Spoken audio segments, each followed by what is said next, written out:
Assalamualaikum warahmatullahi wabarakatuh, and a very good morning to panelists and fellow friends.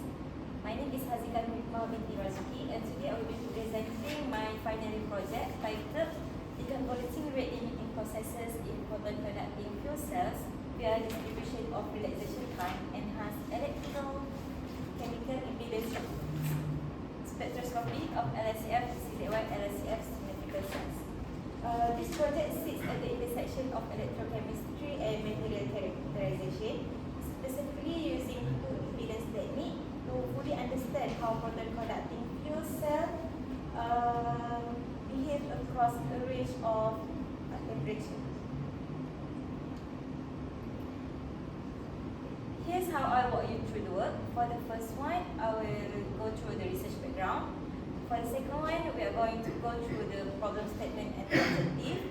Then the methodology on how to fabricate and test the cell.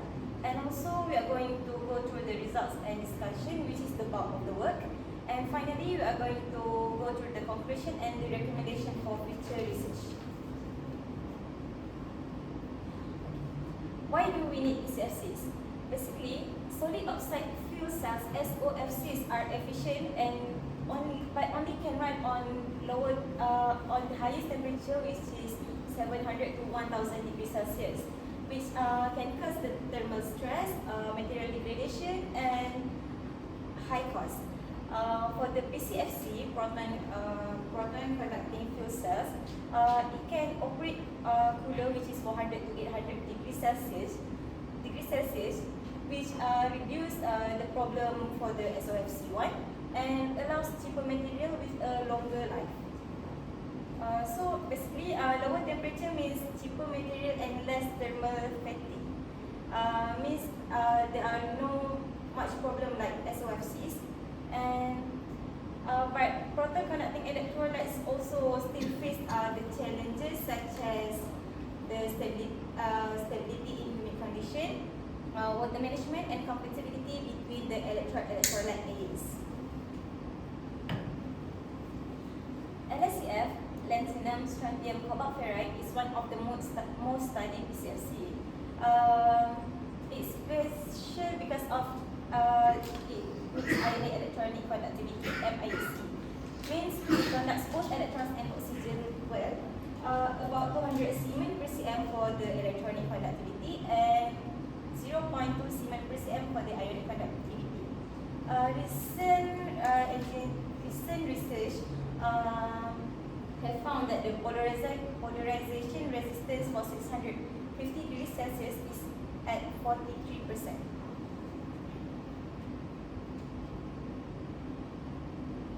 Okay. Conventional EIS, which is electrochemical impedance spectroscopy, separates resistance and capacitance effects across frequency. But in EIS, several processes overlap, such as charge transfer, surface exchange, and diffusion, which it only produces curved and unclear Nyquist arcs that normal circuit fitting alone cannot really separate. To overcome this, the DRT deconvolution, we use the DRT deconvolution to identify each process that compile in the Nyquist arcs. The DRT deconvolution can turn the impedance data into a relaxation time spectrum, which can separating the hidden process in the Nyquist arcs, so that we don't need to guess the circuit model first. Okay. This study combines EIS and DRT on LSCF, PCZ1 LSCF cells to highlight the exact steps that limit performance.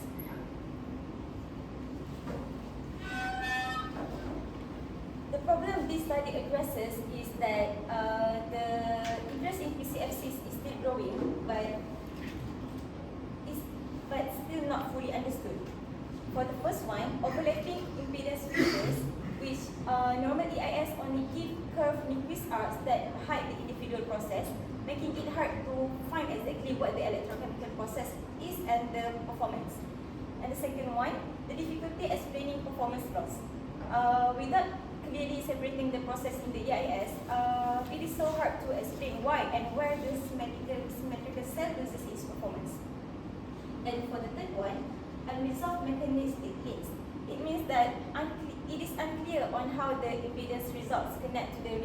process such as charge transfer, diffusion, and interfacial reaction.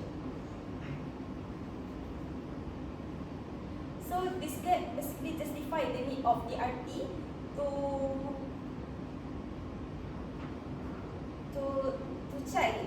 check it through DRT. Okay. In this study, each research questions correlate with the objective of this study. For the first one, what are the key electrochemical processes contributing to the impedance response of symmetrical cells? This correlates with our first objective, which is we need to conduct EIS measurement on symmetrical cells to identify the electrochemical process. For research question 2, how does DRT analysis improve the interpretation of EIS data compared to normal equivalence theory? This directly linked to the second objective, which is we need to apply DRT analysis to separate overlapping impedance response and identify distinct electrochemical process. And for the third one, what links can be found between DRT features and the physical or chemical properties of the symmetrical cell system? This is to correlate rate-limiting process with physico-chemical phenomena such as charge transfer, diffusion, and interfacial reactions. Okay. This study is significant because combining EIS with DRT accurately can separate the overlapping impedance peaks, giving a clear, detailed understanding of each electrochemical process through each peak of the DRT. This helps identify weak points such as low charge transfer or diffusion limitations, and also guides improved material and interface design for stronger, longer-lasting PCFCs. From this significance, the expected outcome of the study is full impedance characterization of LSCF, PCZY, LSCF symmetrical cells across the temperature range, which is 650 to 800 degrees Celsius. Individual electrochemical process is isolated via DRT. Mechanistic links to charge transfer, diffusion, and interfacial reaction. And also the last one, a diagnostic approach transferable to other proton conducting systems. This study methodology begins with the cell fabrication, where we use LSCF powder directly. We bought it. And for the BCZY powder, we need to go through the precursor preparation, distillation, gel formation and drying, calcination, and also the last one, pellet pressing and sintering. After that, the symmetrical cell is combined by using the LSCF slurry onto the BCZY pellet. And also we spin coat it on BCZY, and we dry it, and we use the two steps process, which is 600 degrees Celsius and 900 degrees Celsius. For the characterization, EIS was performed first to measure the impedance of a wide frequency range, which is from 1 MHz to 10 MHz. From EIS, we got the Nyquist product analysis, and we can determine the polarization resistance. And through that, we can put the data onto the DRT. We use MATLAB to find the data of the DRT. DRT deconvolution of EIS spectra can identify the charge transfer, diffusion, and interfacial process, and also we can determine the rate limiting steps. And the last one, we use SEM to go through the pellet imaging.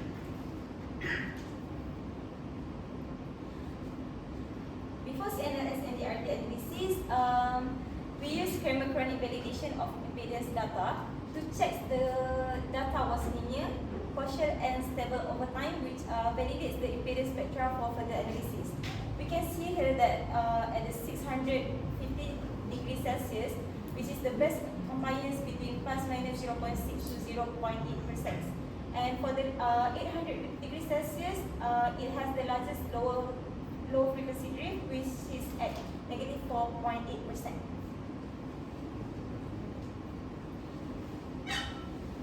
Okay, for this slide, it presents our CNLS fitting at the Nyquist plot.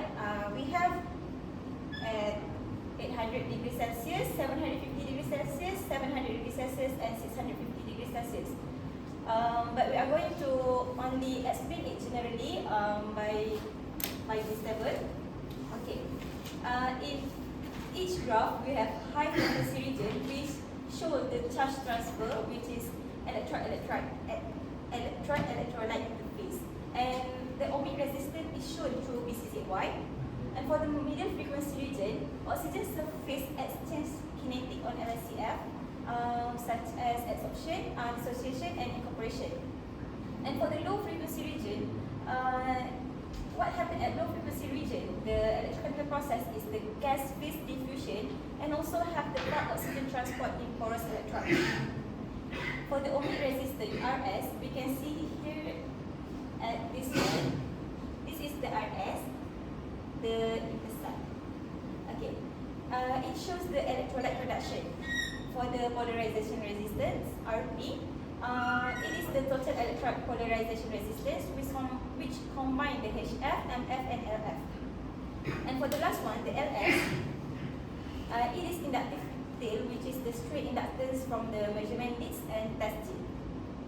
Okay, we can see that from the result, as the temperature decrease, the RS, which is the ohmic resistance, also as temperature decrease, the RS increase, and the ASR we got also increased by across the temperature from 800 to 650 degrees Celsius. We got the ASR value by multiply the RP with 0.81, which is our symmetrical cell area, and divide it by 2 for the 2 electron. For this slide demonstrates on how the DRT decomposition resolve the hidden peaks in the Nyquist arcs. We are going to use 800 degrees Celsius results to interpret it. For the P1, from the 10, it appear between 10 to the power of 0 to the 10 to the power of 1 second, which what happened at P1 is the gas phase diffusion. For the P2, the electrochemical process happened is oxygen surface exchange, P3 at charge transfer resistance, P4 interfacial ion migration, and P5 electrolyte conduction. We can see that at the DRT also, across the temperature from 800 degrees Celsius to 650 degrees Celsius, the ASR also increasing. We use the same method to calculate the ASR, which is RP multiplied by 0.81 and divided by 2. Okay, comparing the two methods, the DRT's total ASR is always lower than CNLS because of its overlapping shoulder peaks get partly merged when summed, not just because of the temperature. CNLS quantifies the total resistance overall, while DRT reveals which physical process are responsible for it, such as the P1 and P5 we talked about just now. Okay, so we use SEM to support this electrochemical finding, which is on the left side, we can see the dense crab-free BCZY electrolyte at 1,500 magnification, and for the right one, we can see the LSCF BCZY interface with no delamination at 2,000 magnification. So dense BCZY ensures the proton conduction stability, while the strong LSCF BCZY adhesion minimizes the interfacial resistance. All three objectives were met. EIS measured across the 650 to 800 degrees Celsius, which the spectra pass chemochronic validation at mid to high frequency with some portion needed on the LF drift. The RT also resolved 4 to 6 realization peaks per temperature, including shoulder features invisible to equivalent circuit fatigue. And for the last objective we already met, which is rate limiting steps were linked to physical or chemical process using the ALS framework and confirmed by SEM microstructure. So this study showed that using EIS together with DRT can clear the understanding, revealing how the cell structure and interfaces effect is performance. For future work, I recommended 6 directions. For the first one, extend the temperature range to 400 to 600 degrees Celsius with systematic humidity or partial pressure oxygen variation to confirm the rate limiting assignment. Next, advance DRT regularization using Bayesian or Gaussian process methods to better resolve overlapping shoulder blades. And for the third one, evaluate surface modification using nanoparticle infiltration, coatings or cation doping on this symmetrical cell system. And for the fourth one, long-term stability, which we can extend the isothermal operation with periodic EIS-DRT to track the degradation over time. And for the deeper characterization, we can use SRD, SPS or TEM to confirm phase purity and interfacial composition. And for the last one, we can move from symmetrical cell to full cells, which can complete single cells with a functional element. That concludes my presentation for today. Thank you very much for your attention and time.